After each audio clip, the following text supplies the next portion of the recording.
বান্দারে, যদি দুশ্মন বেড়ে যায়, আত্মীয়ের ভিতরে দুশ্মনের সৃষ্টি হয়ে যায়, রক্তের মানুষও যদি তোর সাথে জুলুম করে, বেঈমানি করে, মন ছোট করিস না।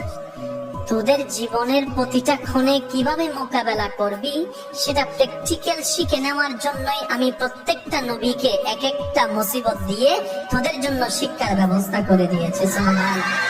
তোদের উপর যখন আপনরা বেশি কষ্ট দিবে, জুলুম করবে, ইউসুফ নবীর জীবনীটা একটু খেয়াল করিস। ইউসুফ নবীর জীবনীটা একটু খেয়াল করিস।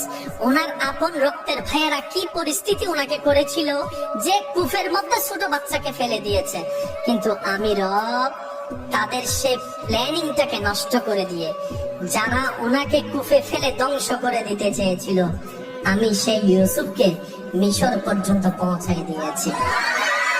জগৎ ওনাকে অপরাধী ভেবে, অপরাধী মনে করে জেলখানায় বন্দী বানিয়েছে। ওনার ধৈর্য শুকরের কারণে আমি আল্লাহ ইউসুফ নবীকে রাজার সিংহাসনে বসিয়ে দিয়েছি। বান্দা, যখন শরীর বেশি অসুস্থ হয়ে যাবে, আমার নবী আইয়ুবের কথা মনে করিস। যখন তোর মানসিক যন্ত্রণা একটু বেশি বেড়ে যাবে, আমার নবী ইব্রাহিমের কথা একটু মনে করিস। যখন তোর দিক চতুর রাস্তা বন্ধ হয়ে যাবে, চতুর্দিকে তুই অন্ধকার দেখবি, তখন আমার নবী ইউনূসের কথা একটু মনে করিস। আর একটু জোরে বলেন না সুবহানাল্লাহ। ও আমার বান্দা, তোদের জন্য প্রত্যেকটা নবী রাসূলের জীবনীতে আমি আল্লাহ শিক্ষার ব্যবস্থা করে দিয়েছি।